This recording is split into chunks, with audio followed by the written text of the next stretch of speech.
Alrighty. Hi. It's been a while.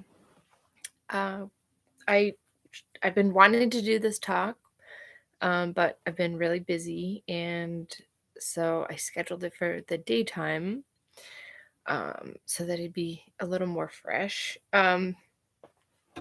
But of course, my title is called "Wishful Thinking, Blind Optimism, and a Search for Purpose." So I've been thinking about the differences between wishful thinking and blind optimism, and are they really the same? And you might call it nitpicky, but that's pretty important, to differentiate things that seem similar, especially at first glance. And that's what I'm working on is my discernment and communicating clearly. Um, so perhaps the most basic way to differentiate these two topics might be that if you're in a mindset of wishful thinking, you may not be seeing things that are actually there. You know, um, you might be creating delusional scenarios um, to help you get through. And the blind optimism might be that despite seeing what is, that you're still optimistic and you understand, oh hey, you do need to work. It's kind of like the Christian sense of faith without works is dead. um we're all saved by Jesus giving his life for us, but in different denominations, different churches, there's some pretty stark contrasts when it comes to who's saved and who's not. And I've always found that to be really interesting from just the philosophical perspective of it. Um, because these religious dogmas become um, such a part of um, our personal histories, our culture, the communities in which we're born into. And so while in one sense you can say how important community and culture is, on the other hand it can be very oppressive. And so that it's that duality of things that I've always found fascinating, that you know just because one thing is true doesn't mean that something else can't also be true, that mutual exclusion idea. So I've just been thinking a lot about that. I didn't want to get too heavy into that concept, but it's just something I've been thinking about, and I may be working into some writing in the future. Um, and, I think simply my search for purpose is just that in my heart, I've always wanted to be helpful.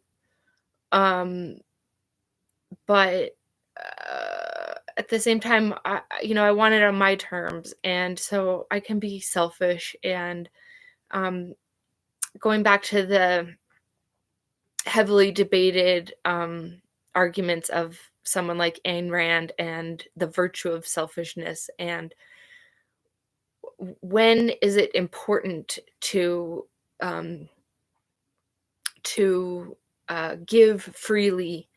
Um, I think obviously, you know, if you're coerced into giving, is it really charitable? Is it coming from the heart? You know? So um i- it's that um interesting space of like being able to be selfish enough that you can take care of yourself so that you're able to care for others.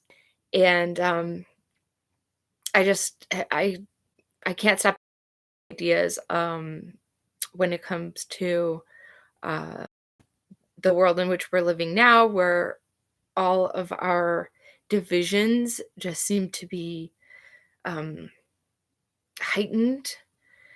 Um, and yet at least when I go to the grocery store, I don't feel like the masked people are glaring at me. I smile at them. Like, I I don't feel that contention. Maybe I'm, just a wishful thinker. I don't know. Um, but, the last few weeks, I've definitely had to struggle with my own, um, demons in the sense of, just doing my job because it's been cold, snowy. Um, I've been outside all and it's been windy and all this stuff, and so having to just tackle that is a big challenge every day.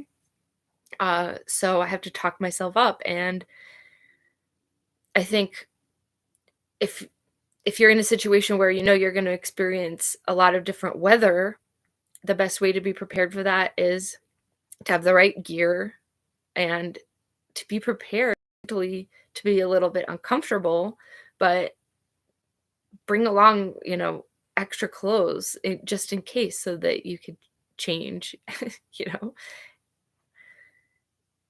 Yeah, I don't know, CJ. I'm just very thanks for being here. I'm just trying to think about this, is wishful thinking definitively that you go out without the proper clothes and you just hope for the best, or that you just imagine that you'll be fine? Um, I don't know. I don't know that it's as simple as that, but I just thought it was an interesting space for some conversation.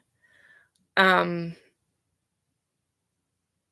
so yeah, I just keep kind of like spinning around it, and I don't know. I mean, I think there's optimism in both. Um, and I'm just trying to get around it because, I want to be able to do the best for my family, and sometimes I feel like anyone, man or woman, parent, single, without kids, anybody can be at this place where they are like a martyr and they like subject themselves to all the punishment. Um and maybe those are the people that, as it goes, go postal, like they just snap one day. Um Maybe the martyr isn't the best thing to be. Um so yeah, we have to be able to take some crap, but not all of it, be able to stand up for ourselves. Um, my last dream, I was kind of out in the weeds and I was talking about um just kind of the oppression that's upon us. And it's like I'm willing to do hard work, I'm willing to not to have like sort of a mediocre life, in one sense of mediocre. Like, I'm not trying to be some hero, I just wanna be helpful. Um, but I don't wanna be taken advantage of either, you know? So, it's a hard place, and it's like, with my family, my husband and my kids, it's like, I want to be able to ask them for help and to teach them how to help me, but I don't wanna be a mean nag, I just wanna be just the right amount of nag to get the kids' socks and shoes on and out the door on time, you know? But I don't want everything in our lives to be rush, rush, rush, um, such a, like, emergency, I don't wanna be like like too much. I just want to be just right? Um, so I think there's some folks that get caught up in, maybe they don't have a very good self-esteem, and so they compensate with having to be super successful. And yeah, life is super complicated. Like, we use these words and we try and define things into very narrow spaces. And of course, life is more complex and complicated than just, um, metaphor can do justice all the time. But um, we have to start somewhere. So when I think about having a mediocre life, I don't mean that I want to be less than excellent all the time, but it should be okay that I'm not a super high performer.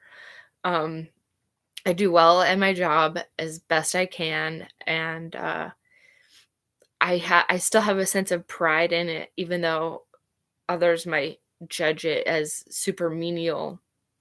Um, I've found a lot of joy in just doing something that I know people really appreciate, and I also see that there's different classes of individuals that pay for certain services, and it's like some people are working so hard, um, living these, grand kind of lifestyles, and so they have people do services for every little thing in their lives. And then there's folks who are just kinda normal, keeping up with the Jones, they just want a little bit of convenience in their lives. Um, and then there's others who are disabled and physically can't do certain tasks for themselves. So I found that to be really interesting that, you know, um, we can't just judge people by, oh, they're too lazy to do this in their lives. There's lots of different degrees there. Um, Also, just in terms of this channel, I think I'm going to keep it pretty strict with like this kind of conversational, um, direct approach, not really scripted. I take some notes sometimes, but it's still really off the cuff. Um, but I do have some plans in the works to do some more organized um, presentations, and I may link them to this channel, but I'll probably be starting a new channel for that. So I'll let you know when I'm able to actually dedicate the time to that. But one of the content people I've been listening to a lot is Kevin McCairn. He's on Rumble at Kevin McCairn, McCairn, PhD. He's really presenting to like the working class audience. And I'm not sure who my audience is. I started this really off the cuff as a way to just get it out, so that I wasn't keeping it all inside. Kevin McCairn, I really appreciate because he comes from a neuroscientist background, and having listened to a lot of Alison McDowell for the last few months, I realized that there's something really important about one, like knowing your audience. And that's one realm in which I really am going to continue to struggle with just developing any content, because I've always wanted to have like a broad reach. But I know that that can be kind of difficult. So I'm fine if my numbers stay really small, as long as it it sounds stupid, but yeah, as long as the community that we can build, even if it's just me and CJ most of the time, which is awesome. Um, as long as that's really high quality, I don't mind. If one or two people are my audience, that's great.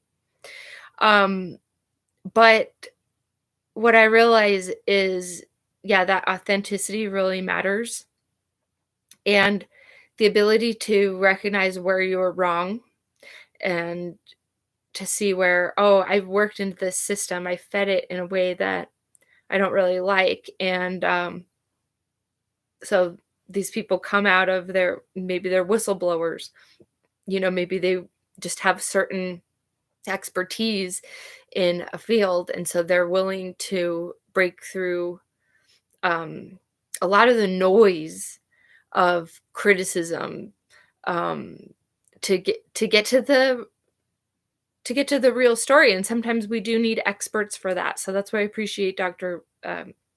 McCairn, because he's really funny. He's crass. He's presenting to a um, maybe a little bit older than me audience, but I don't know. I think that uh, it doesn't it doesn't really matter.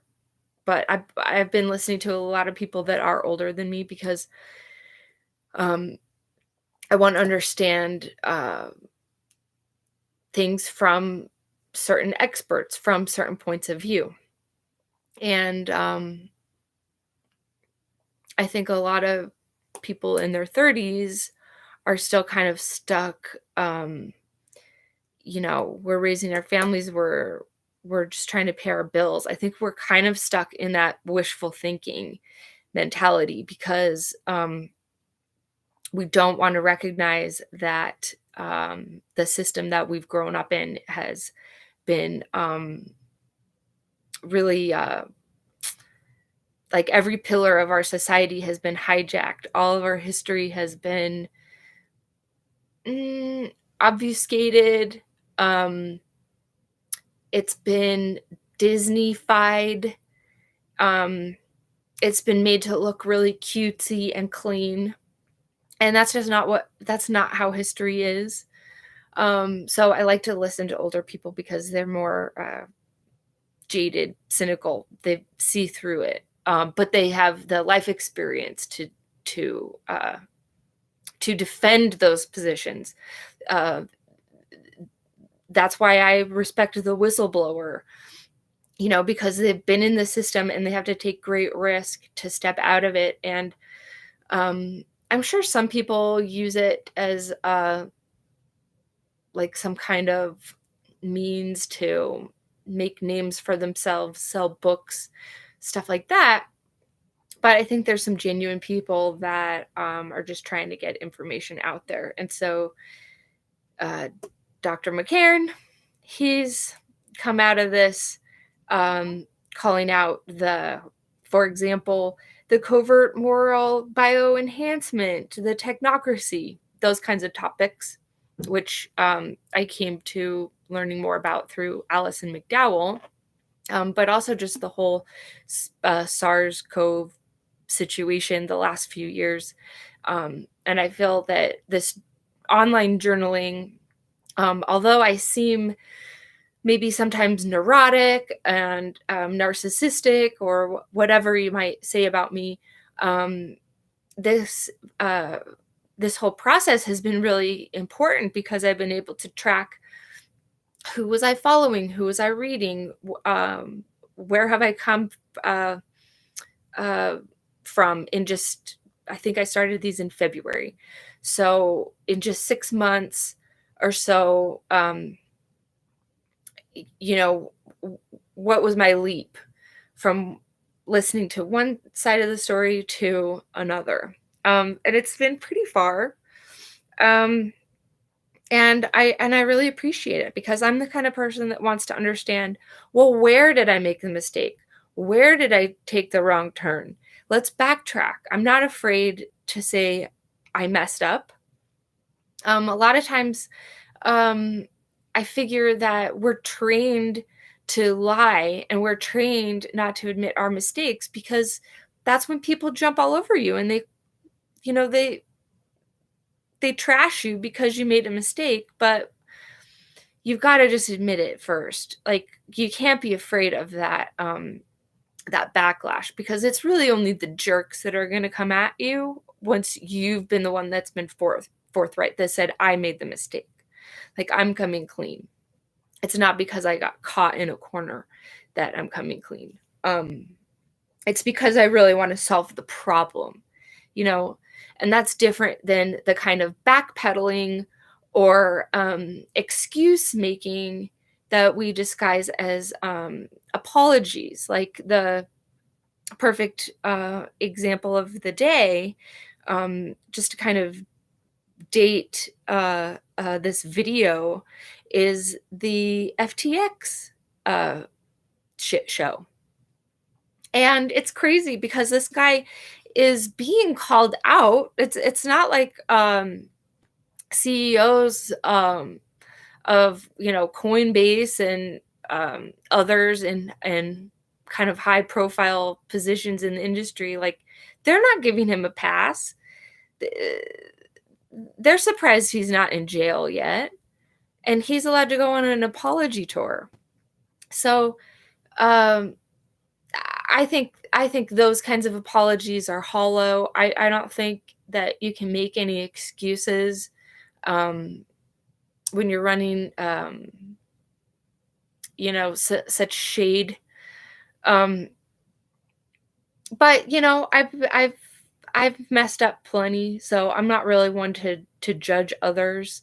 I've just never taken on such a such a huge risk with other people's assets, so I'm really grateful. I've just stayed like in this mediocre kind of working class space because there's a lot less that I'm actually responsible for, and my priority in life is to be responsible for the things that matter to me most, which is my kids. And so that's helped me um develop more accountability for my own actions because it's not just me that I'm out for anymore. And so I really appreciate that being a parent. And when I was first pregnant with my oldest, um, I remember some sweet people in my life asking me, Kate, what do you need for the baby? Right. And I would joke, well, I need a clue. Um, and it's still true. Kids keep you on your toes.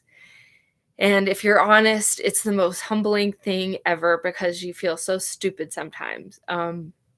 But, you know, it is what it is. It's the greatest job, it's the hardest job. But I think what I hope to continue to learn is just more about discernment and ways to make the best out of situations, even when they're difficult. So I thank you for listening. It means everything uh, that I can just be in a safe place, um, mentally enough to be able to share myself, I think, authentically, um, at least as much as I am capable of. So thanks for checking this out. And I'll probably do a couple more streams this month.